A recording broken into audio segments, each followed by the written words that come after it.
जी। Good evening viewers. आप सभी का स्वागत है मेरे यूट्यूब चैनल द इंडियन वेलर में। और मैं हूं हिमांशु निर्वाण। और आज हमें ज्वाइन किया है एक बहुत ही खास मेहमान ने, जिनका नाम है air commodore retired C S Havaldar sir. Sir ने एयरफोर्स 1975 में ज्वाइन करी थी और उसके बाद 2011 में as a air commodore retire हुए।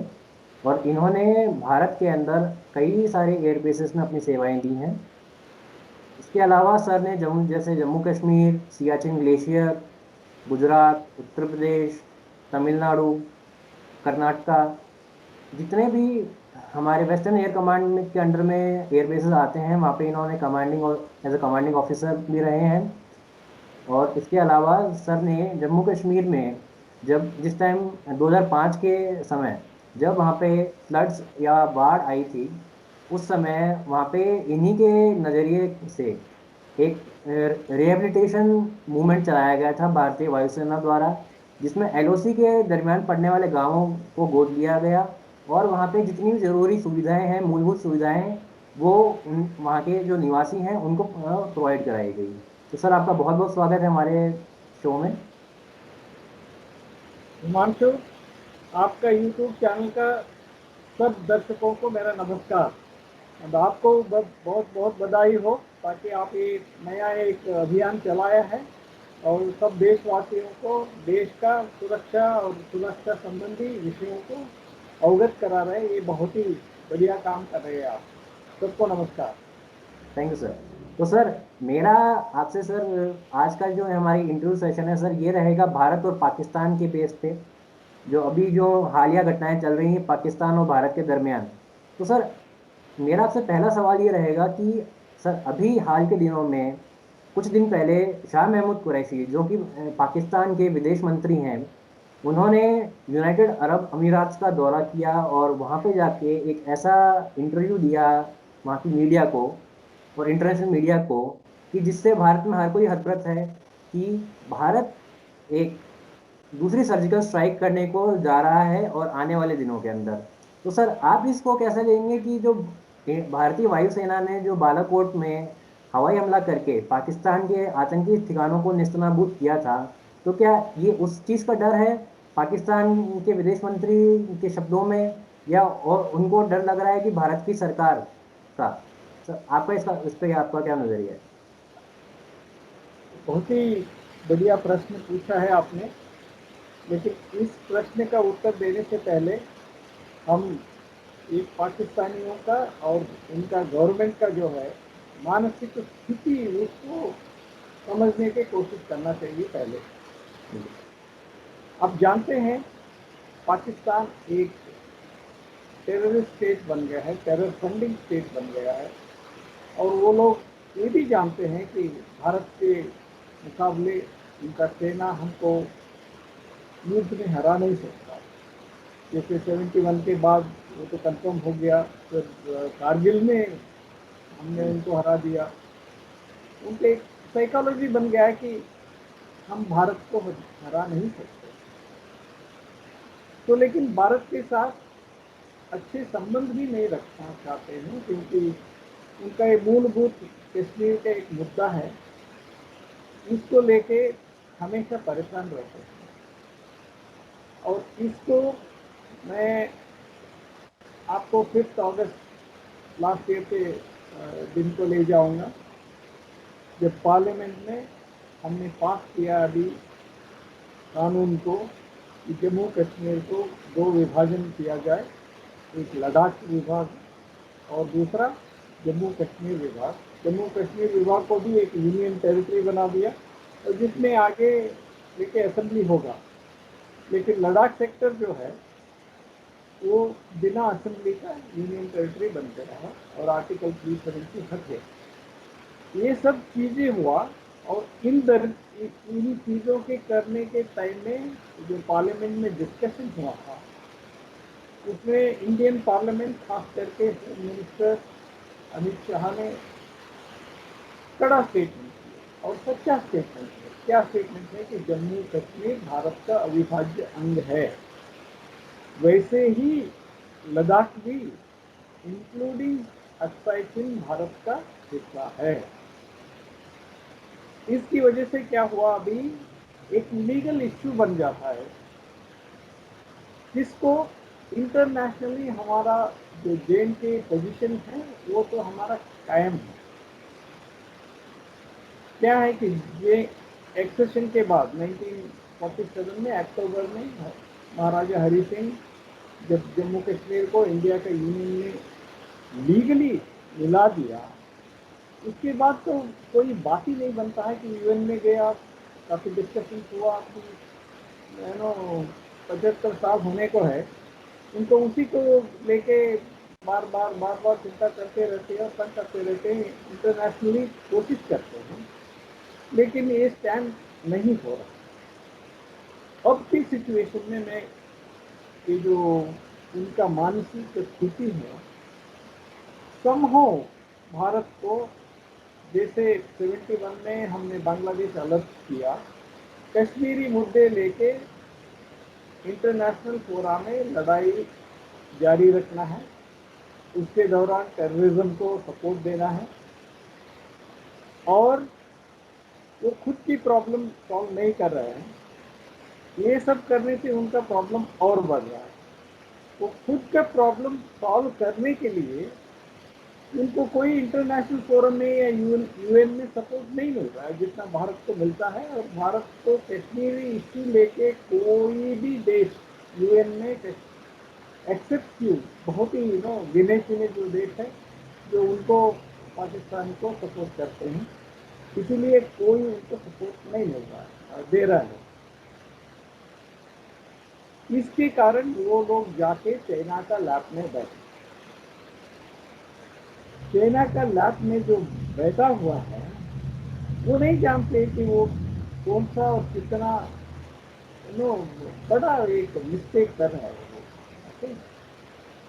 क्योंकि 1963 में हमारा जो जम्मू कश्मीर का ऊपर जो है काराकोरम में, वो थोड़ा JK के हिस्सा सेना को दे दिया काराकोरम पास बनाने के लिए।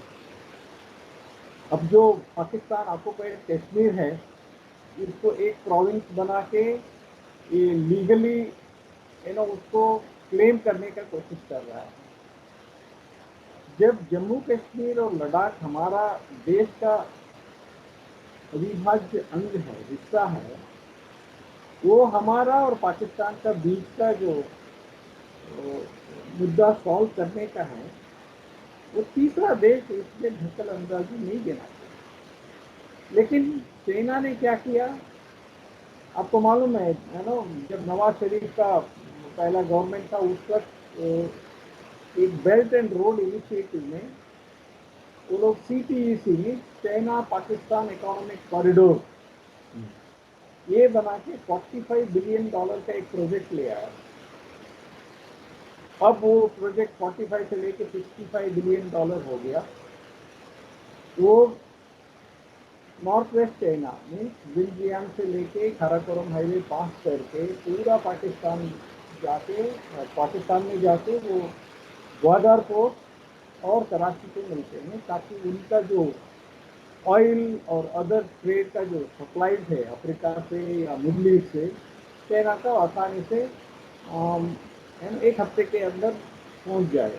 उसकी वजह से वो लोग क्या कर रहे हैं कि रेलवे लाइन और हाईवेज बना रहे हैं। इसको हमने ऑब्जेक्ट किया और एक दृष्टि से सही है, क्योंकि हम पाकिस्तान और इंडिया का ये जो झगड़ा है, और जब POK is an integral part of India, China को हमको इन्वॉल्व किया बिना उसने ये सब प्रोजेक्ट करने का कोई मतलब ही नहीं था, लीगल स्टैंडिंग नहीं होता है। हमने उस लेवल तक कभी आया नहीं, लेकिन आएंगे, आगे क्लेम करेंगे हम। बट इस पार्लियामेंट का प्रोक्लेमेशन से चाइना को धक्का मिला कि बिकॉज उसमें अमित शाह ने एक स्टेटमेंट, तगड़ा स्टेटमेंट दिया। क्या दिया कि हम POK के वापस लेके रहेंगे।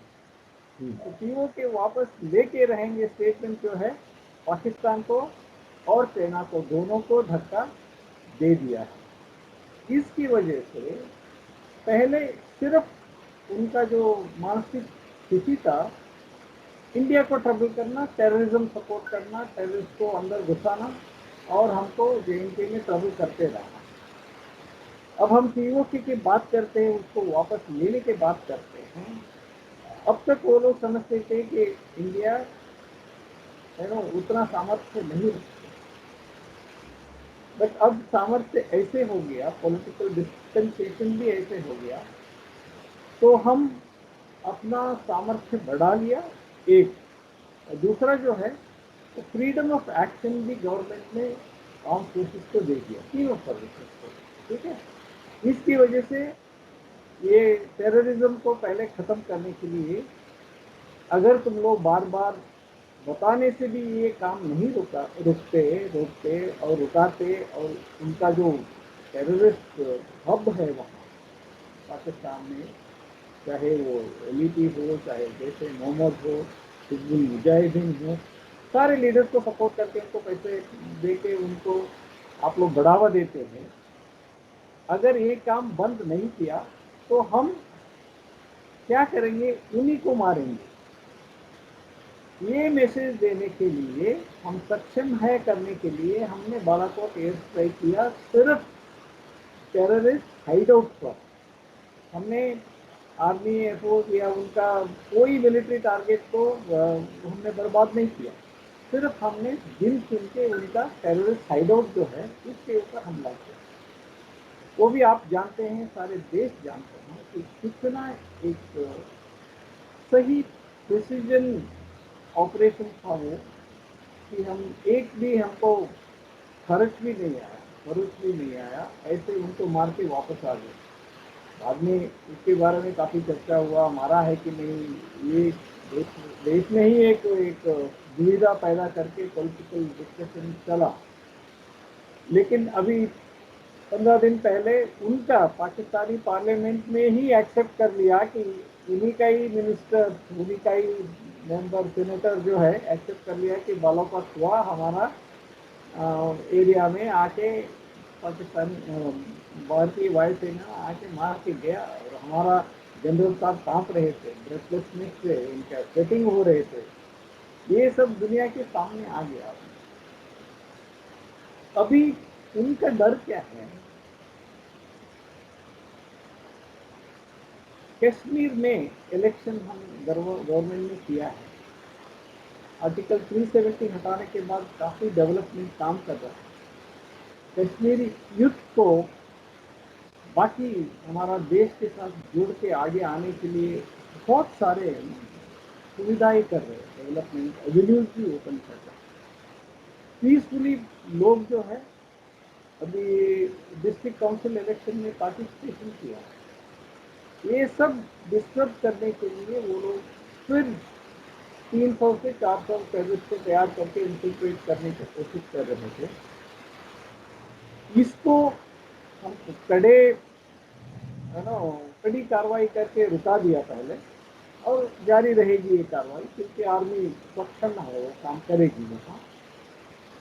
उसके अलावा क्या है, उनको डर है कि अगर हम इसमें कामयाब नहीं हुआ, इलेक्शन कश्मीर में अच्छी तरह से हुई, और ये आर्टिकल 370 हटा के अभी कश्मीर पूरा भारत के साथ इंटीग्रेट हो गया, शामिल हो गया, तो ये इतने साल से जो लड़ाई लड़ रहे हैं वो सोच रहे हैं कि ये व्यर्थ होगा, तो इसीलिए इसको कई तरह से जारी रखना है, वो सोच। इसकी वजह से उन्होंने क्या किया, चाइना का एक I told you vessel state और सबॉर्डिनेट स्टेट बन के चाइना जो बोलती है वही करते हैं वो।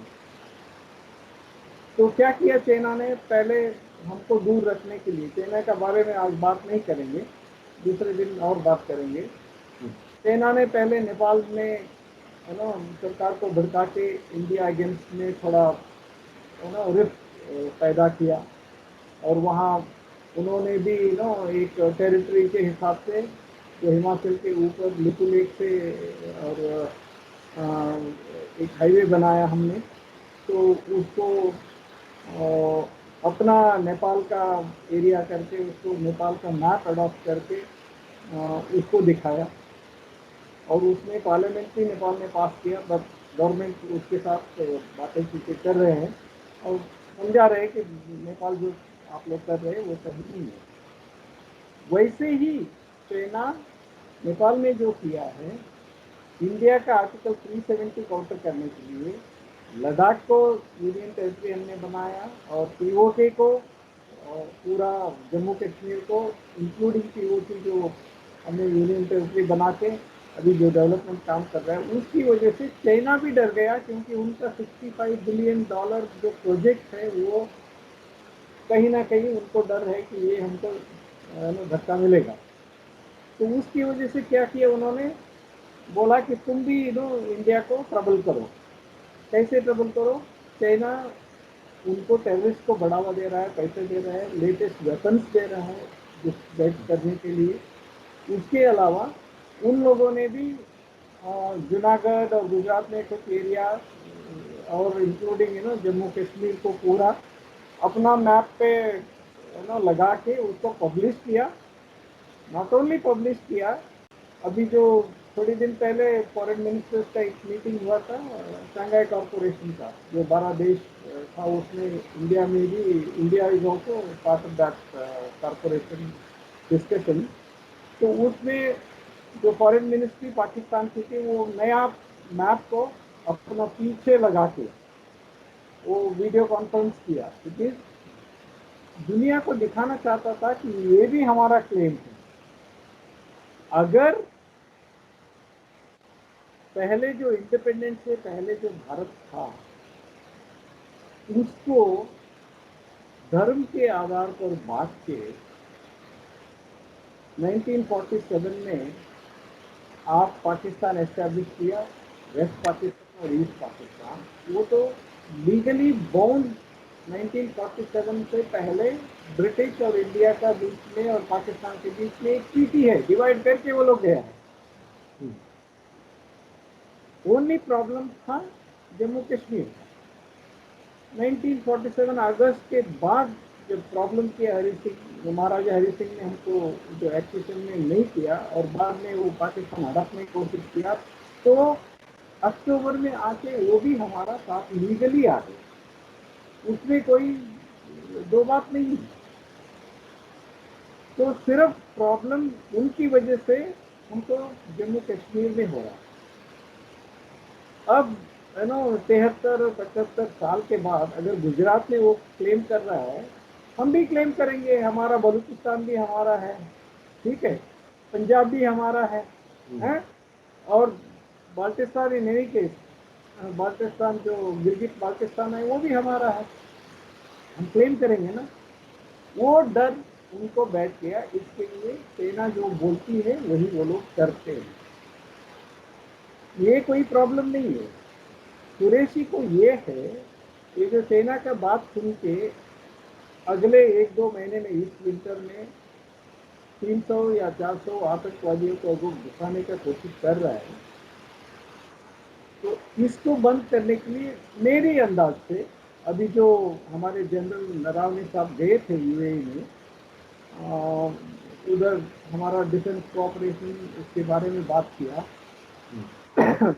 उसमें ये भी बात किया होगा तो इनको समझाइए, क्योंकि यूएई और सऊदी अरेबिया से इनको काफ़ी पैसा मिलता है और वो लोग भी इनके ऊपर गुस्सा है अभी, क्योंकि ये लोग सही इस्तेमाल नहीं करते उस पैसा का, सिर्फ इन गैर कानूनी चीज़ और टेररिस्ट एक्टिविटीज में लगाते, अपना खुद का डेवलपमेंट नहीं करते हैं। उनको बताया कि अगर जैसे पहले किया हमारा पुलवामा या ऐसे हरकत इस विंटर्स में करेंगे, तो नरावने साहब ने बताया होगा, क्या समझाइए उनको, अगर वो नहीं समझते हैं तो हम कुछ इनको और करेंगे।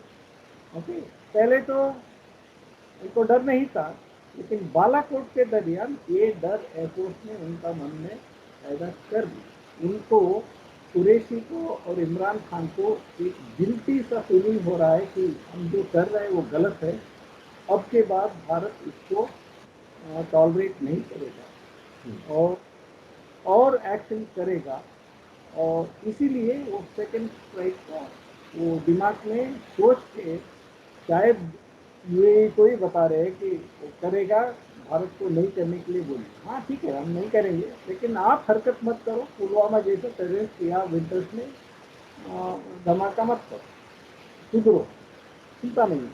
इसकी वजह से वो डर उनमें है, और ये डर होना भी चाहिए, क्योंकि अब की सिचुएशन में India is well determined terrorist को भी फाइट करने के लिए, जम्मू कश्मीर को एक हमारा मेन स्ट्रीम में शामिल करके वो जो आर्टिकल 370 को हटाया, लोगों को मिलना है, सबको बराबर डेवलपमेंटल अपॉर्चुनिटी मिलना चाहिए, इस विषय में सरकार काम कर रही है। इसकी वजह से पाकिस्तान अभी अपना सोच नहीं बदलेगा तो मुश्किल उनको होगा, हमको नहीं। जी सर, मेरा आपसे सर दूसरा प्रश्न ये है कि सर ऐसा हमारे पास बेस्ट अवेलेबल जो सॉल्यूशन है पाकिस्तान को आतंकवादी हमलों से रोकने का भारत के ऊपर, तो सर वो क्या है? क्या भारत सरकार को इसराइल एक वाला मॉडल अपनाना चाहिए, जिससे जिस तरह इसराइल अपने देश की संप्रभुता की रक्षा के लिए सीरिया में, लेबनान में हवाई हमले लगातार करता रहता है, उसी अनुसार क्या भारतीय वायुसेना को भी लगातार पीओके में जितने भी आतंकवादी ठिकाने हैं उनको नेस्तनाबूद करने के लिए हवाई हमले करने चाहिए? करना चाहिए, लेकिन हिमांशु एक बात आपको ध्यान देना चाहता हूँ, पाकिस्तान एक डरा हुआ देश है, और अनफॉर्चुनेटली उनके पास जो है चाइना के मदद से, नॉर्थ कोरिया की मदद से, जब हम 1974 में हमने एक्वायर किया न्यूक्लियर कैपेबिलिटी, इसके बाद जब 2001 में वाजपेयी गवर्नमेंट आया तो फिर हमने इसको एटमाइज करके न्यूक्लियर वेपन कैपेबिलिटी हमने एक्वायर किया। तो ये डर के मारे वो लोग भी क्लैंडस्टाइनली, आप जानते हैं कैसे फ्रांस से, कैसे अलग देशों से चोरी करके चाइना और नॉर्थ कोरिया की मदद से वो लोग भी एक न्यूक्लियर स्टेट बन गए। तो इसलिए हम इसराइल जैसे एक्शन नहीं ले सकते।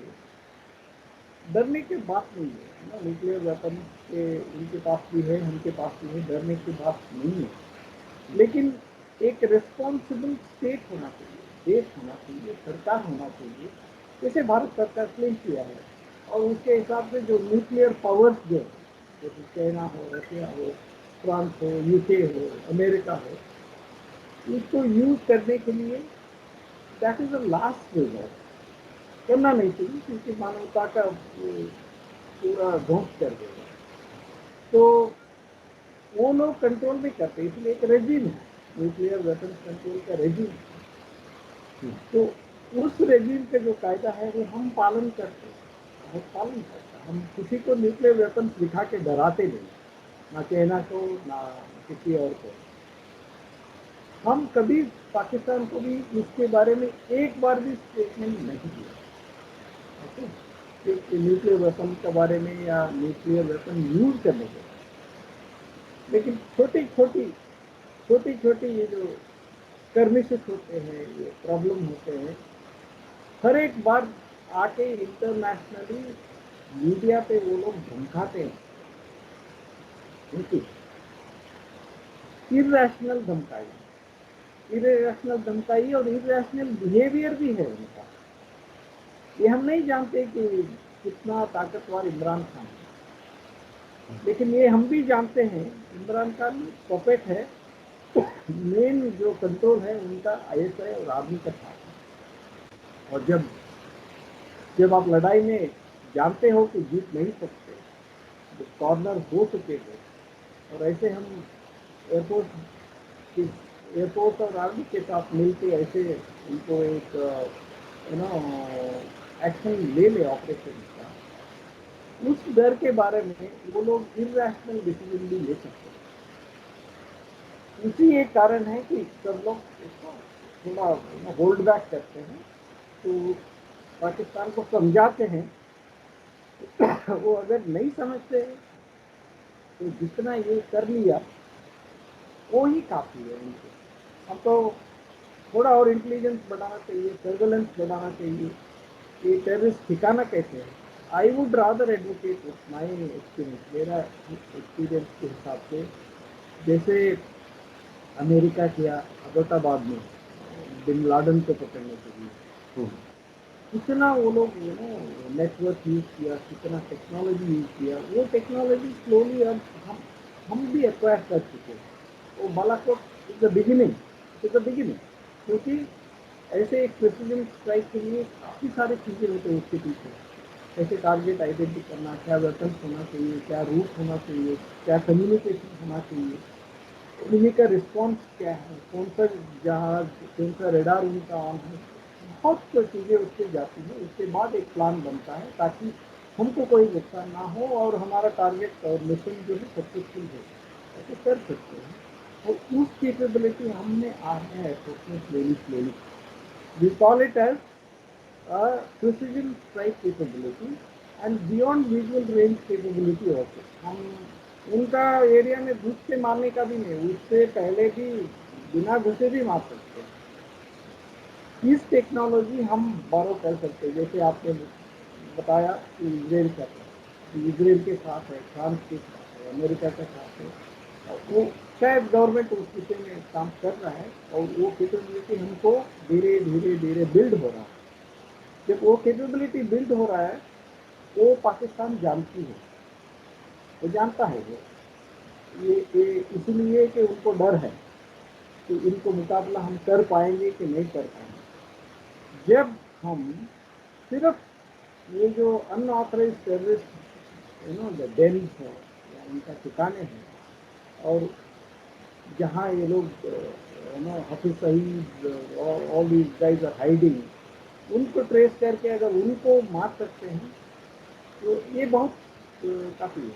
अदरवाइज हम क्या होते हैं, इजरायली जैसे हम अगर अग्रेशन करके उनके ऊपर हमला किया तो we become an aggressor, we should be aggressor but we should only be, हम अग्रेशन तब दिखाना चाहिए कि अगर वो पाकिस्तान हिम्मत करके हमको और एक पुलवामा जैसे या मास डिस्ट्रक्शन का कोई ऐसे काम किया तो हम रुकेंगे नहीं। लेकिन बिना बात के हम इसराइली जैसे छोटे, अगर बॉर्डर में एलओसी के ऊपर ये जो वायलेंस चल रहा है, हर एक दिन गोलीबारी चलता है, इसके हिसाब से हम ऐसे यूज नहीं कर सकते, इसराइली जैसे स्ट्राइक नहीं कर सकते, क्योंकि दुनिया में हमारा एक स्टैंडिंग, जब हम अग्रेसर बनते हैं तो कोई हमको सपोर्ट नहीं करेगा, और ये सिक्योरिटी काउंसिल में भी कोई सपोर्ट नहीं करेगा, अभी हम उसका गवर्नमेंट मेंबर्स भी नहीं।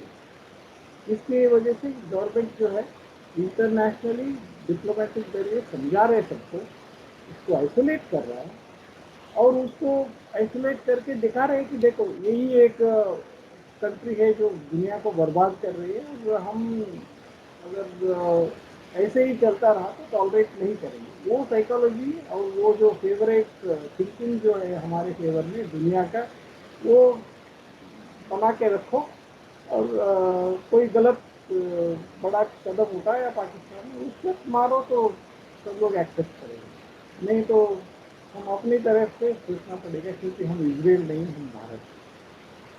तो सर मेरा आपसे सर अगला प्रश्न सर ये है, अभी भारत ने जो सर फ्रांस के माध्यम से जो राफेल विमानों को जो एक्वायर किया है, अपने भारतीय वायुसेना सेना में शामिल किया है, तो सर उसके शामिल होने के बाद से पाकिस्तान में खौफ का माहौल बन गया है, और वो भी चाइना से JF-17 और JF-9 प्लेन्स को एक्वायर करने के लिए की कोशिश में है। तो सर आप इस चीज़ को कैसे देखते हैं? रफाल एक गेम चेंजर हम बोलते हैं एयरफोर्स के हिसाब से। गेम चेंजर क्यों है कि वो 4.5 जनरेशन, 5th जनरेशन तो नहीं है, 4.5 जनरेशन एरोप्लेन बोलते हैं।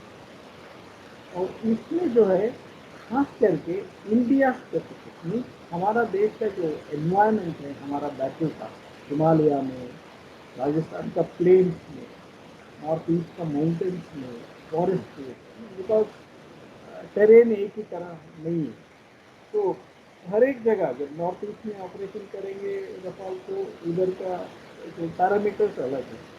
हिमालय में जाएंगे वो भी 25,000 टू 30,000 उधर का पैरामीटर अलग होगा। प्लेन्स में पंजाब और राजस्थान प्लेन में करेंगे उधर का पैरामीटर अलग होगा।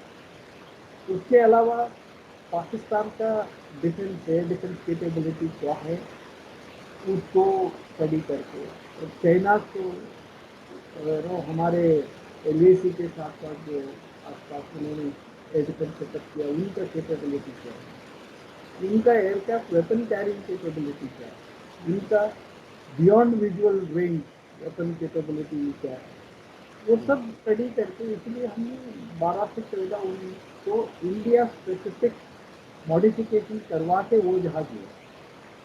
वो सबको दुनिया में मालूम है क्योंकि वो डिस्कशन हमारा देश में हुआ कॉस्ट के ऊपर। जो बेयर एयरक्राफ्ट का कॉस्ट लेस था जब दोनों पहले गवर्नमेंट डिसीजन लिया था पूरा 126 लाने के लिए, बट हमको अर्जेंट था 126 लाने के लिए, कम से कम और 10 साल लगता था। इसकी वजह से इस गवर्नमेंट ने क्विकली हमको जो रिक्वायरमेंट था उतना स्टडी करके तो 36 एयरक्राफ्ट ऑफ द शेल्फ पूरा लोड करके वॉर रेडी बैटल रेडी करके आना चाहिए, ऐसे डिसीजन लेके इसमें पूरा ये जो मैंने बताया 12 से 14 है इंडिया स्पेसिफिक मॉडिफिकेशन फिटिंग्स की वजह से थोड़ा कॉस्ट बढ़ गया वो ले।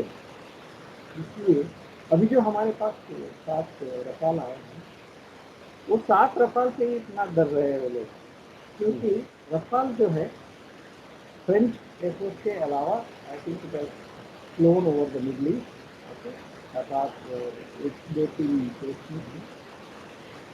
वो बैटल प्रूवन और ऑपरेशन प्रूवन कैपेबिलिटी का एक जहाज best aircraft as of now. और उनका फ्रांस के जो है aircraft technology great, avionic technology बहुत ही बढ़िया है।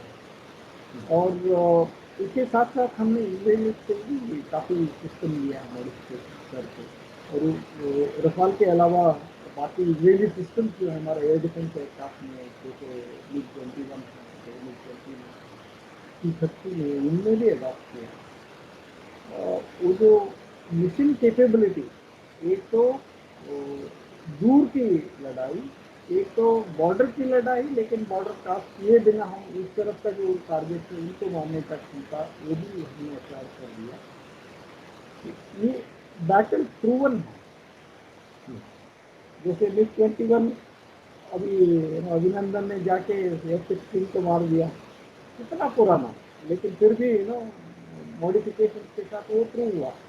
जैसे MiG-29 की कैपेबिलिटी है, T-30 कैपेबिलिटी है हमारे पास, मिराज 2000 अभी भी, वो भी बहुत ही खास बात रखती है इस मिशन के लिए।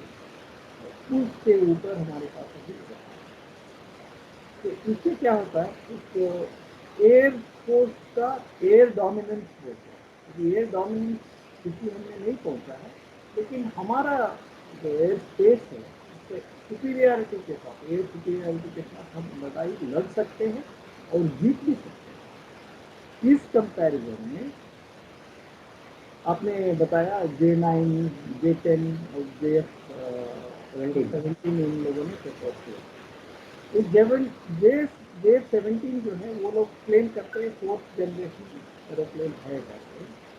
वो चाइना का चेंगडू एयर कॉरपोरेशन और पाकिस्तान का पाकिस्तान एरोनॉटिक्स कॉरपोरेशन के ज्वाइंट वेंचर के साथ किया है, और पाकिस्तान में भी मैन्युफैक्चर करने का एक आई थिंक एग्रीमेंट भी हुआ है। J17 इनका जो लेटेस्ट है वो भी थोड़ा नंबर है उनके पास, अभी इतना ज़्यादा नहीं है। वो अभी कहीं भी बैटल टेस्टेड नहीं है। और सेना का टेक्नोलॉजी आप जानते हैं, वो चल गया नहीं चल गया तो नहीं चल गया। और सेना एयरक्राफ्ट इंडस्ट्री ऐसी बनी हुई है, वो एक हवा है, वो we call it as a reverse engineering, borrowed engineering. वो भी चोरी करके उनका चाइना का जितने भी साइंटिस्ट थे या इंजीनियर्स थे, हर एक देश में जर्मनी में, यूके में और अमेरिका में टेक्नोलॉजी चोरी करके लिया। अब ये जो डेवलप कर रहा है mostly they are Russian origin technology. इन दोनों को मिला के अब बोल रहे हैं वो हमारा टेक्नोलॉजी हमने बनाया। अब थोड़ा देखिए, पिछले एक साल में साउथ चाइना सी में ये लोग थोड़ा एक्टिविटी किया ताइवान के ऊपर, जापान का जो कॉन्फ्लिक्ट है उनके साथ, शिकागो आइलैंड के साथ, उसके ऊपर फ्लाई वगैरह किया। वो सिर्फ दिखावे करके फ्लाई किया, लेकिन कॉम्बैट में कहीं इंगेजमेंट नहीं है, ना अमेरिका के साथ ना किसी और के साथ। क्लेम तो करते हैं, बट जब टेक्नोलॉजी अवेलेबल है पब्लिक डोमेन में, उसके हिसाब से वो कहीं भी, ये हमारा रफाल जहाज जो आया है उसका कहीं भी आसपास नहीं आ सकता, आसपास नहीं आ सकता। इसी के कारण उनका जो पाकिस्तानी जो रिटायर्ड एयरफोर्स ऑफिसर्स है, एक सेमिनार कंडक्ट किया था 2 महीने पहले। I don't remember his name right now. उसमें पूरा कंपैरिजन करके पाकिस्तानी इम्पोर्टेंट पॉलिटिशियंस को, इम्पोर्टेंट साइंटिस्ट को कंपेयर करके बताया कि रफाल अगर पूरा आ गया था तो Pakistan air force will not be able to take on the Indian air force. वो डर इनके पास है।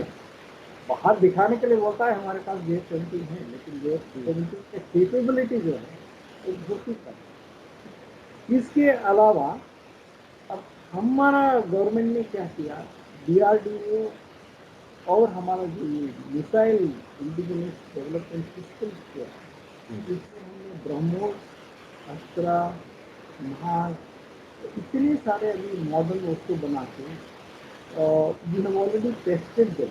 इससे T-30 के ऊपर टेस्ट किया हमने, मिराज के ऊपर टेस्ट किया, ग्राउंड से एयर टेस्ट किया, एयर टू एयर टेस्ट किया, वो सक्सेसफुल हो गया।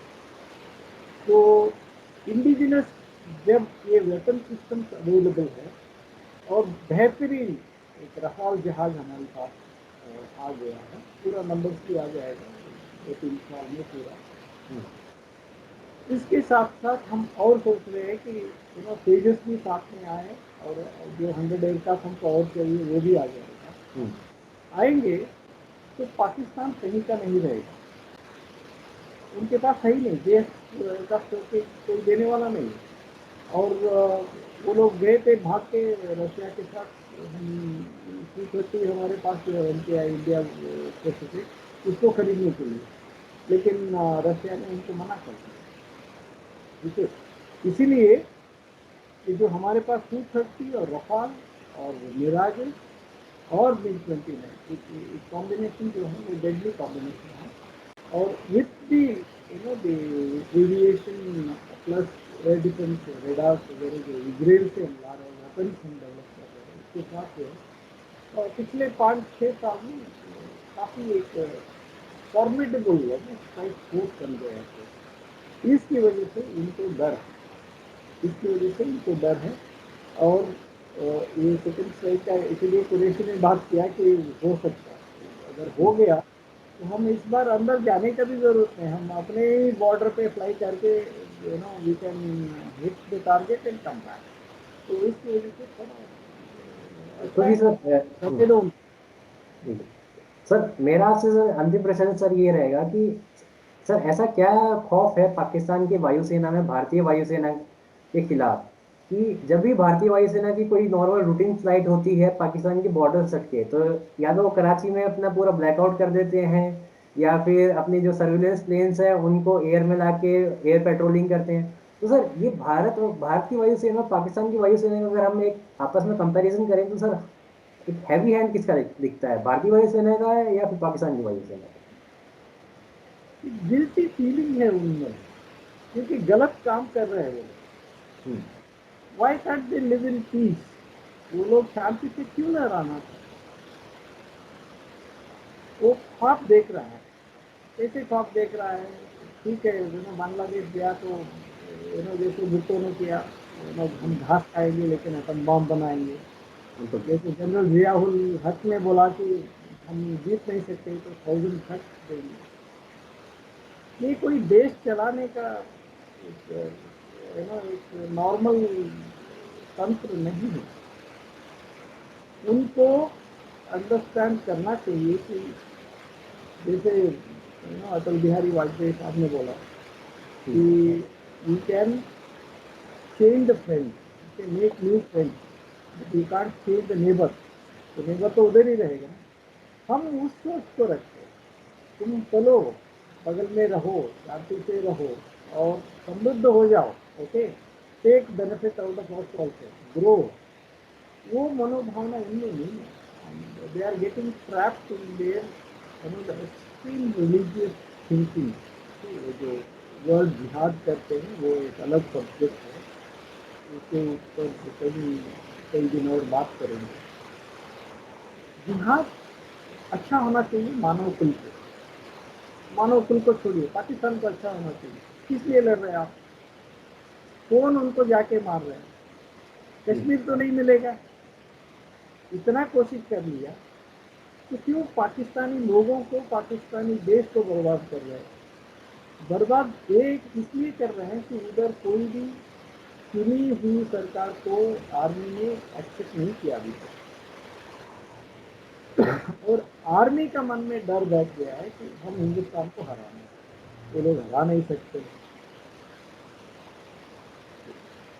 ये जो रियलिटी है वो पाकिस्तानी जनता में आना चाहिए कि हम ऐसे करने से हम बर्बाद हो सकते हैं, हम भी पीसफुली को एग्जिस्ट होना चाहिए। इस विषय में ये टेररिज्म, रिलीजियस एक्सट्रीमिज्म छोड़ के इंडिया को चोट पहुंचाने का ये जो दिमाग है, इसको निकाल देना चाहिए वो लोगों को, तब ये पाकिस्तान हमारे साथ रह सकते हैं। नहीं तो पाकिस्तान एक सिर्फ पाकिस्तान रह जाएगा, एक चीना का एक स्टेट बनेगा, क्योंकि उनका इकोनॉमी बहुत ख़राब है। और जितना वो लोग पैसा बोरो कर रहे हैं और जितना देश को पीछे धकेल रहे हैं, ये उनके लिए ठीक नहीं है।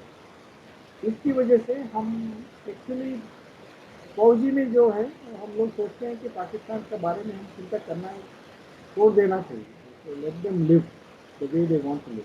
बट अब डिटर्मिनेशन ये है इस सरकार की एज वेल एज कि तुम बिना बात के तंग करोगे। पहले तो हम बातें चीतें करते थे, बातें बातें नहीं होंगी, अभी उन्हें क्या है, आपको मार के सिखाएंगे। तो इस पॉलिसी शिफ्ट हुआ है गवर्नमेंट थिंकिंग में और हमारा फौज के थिंकिंग में, वो उनका डर में मन में डर बैठ गया। इसकी वजह से वो लोग अगर सुधारते हैं तो ठीक है। एयरफोर्स का जो आपने कंपैरिजन में बातें किया है, उसके लिए एयरफोर्स को मॉडर्नाइज करना, वेपन एक्विजिशन करना, ट्रेनिंग करना, ये कंटिन्यूस प्रोसेस है। तो आप देश चलाने के लिए आपके पास पैसा नहीं है, कब बोरो कर सकते हैं, और कितना और आप बोरोड मनी से वेपन खरीदेंगे, जहाज खरीदेंगे? चाइना देगा आपको? चाइना नहीं, वो नहीं कह रहा हूँ कि चाइना नहीं देगी, क्योंकि वो चाइना के इंटरेस्ट में है। चाइना और भारत जो इनका रिलेशन है, चाइना हमको कंटेन करके रखना चाहते हैं, और पाकिस्तान के जरिए हमको ट्रबल करना चाहते हैं। लेकिन क्या आप ऐसे करने से पाकिस्तान एक देश होकर रहेगा, या चाइना के अंदर में एक स्लेव स्टेट बन जाएगा, गुलामी स्टेट बन जाएगा? तो उस सोच को उनको समझना चाहिए। और इंडिया और इंडियन एयरफोर्स और पाकिस्तान एयरफोर्स का जो कैपेबिलिटी है वो मैच नहीं होगा, क्योंकि हम वो ट्रस्ट है। हमारा जो डेवलपमेंट है, टेक्नोलॉजी डेवलपमेंट है, इंटीग्रेशन आगे निकल चुके हैं हम, हमारे साथ वो लोग कैचअप करना बड़ा मुश्किल है। तो ये डर है, हमेशा डर रहेगा उनके पास। ठीक है? तो ये डर अच्छा है उनके लिए। और ये मैं चाहता हूँ हमारा जो मॉडर्नाइजेशन है, हमारा जो थिंकिंग है, उनको बिना बात के ट्रबल उनको छोड़ दे। अगर वो ट्रबल करते हैं तो जैसे बालाकोट किया, और होगा बालाकोट होना भी चाहिए, ताकि उनको सबक अच्छी तरह से मिल जाए। तो जी सर, आपका बहुत बहुत सर धन्यवाद है हमारे को टाइम देने के लिए। सर आशा करते हैं कि सर अगली बार एक नए टॉपिक के साथ, एक नई चीज़ों के साथ हमारा आपसे सर वापस मुलाकात होगी। तब तक के लिए सर धन्यवाद, बहुत बहुत धन्यवाद सर आपका। थैंक यू, धन्यवाद। ठीक है।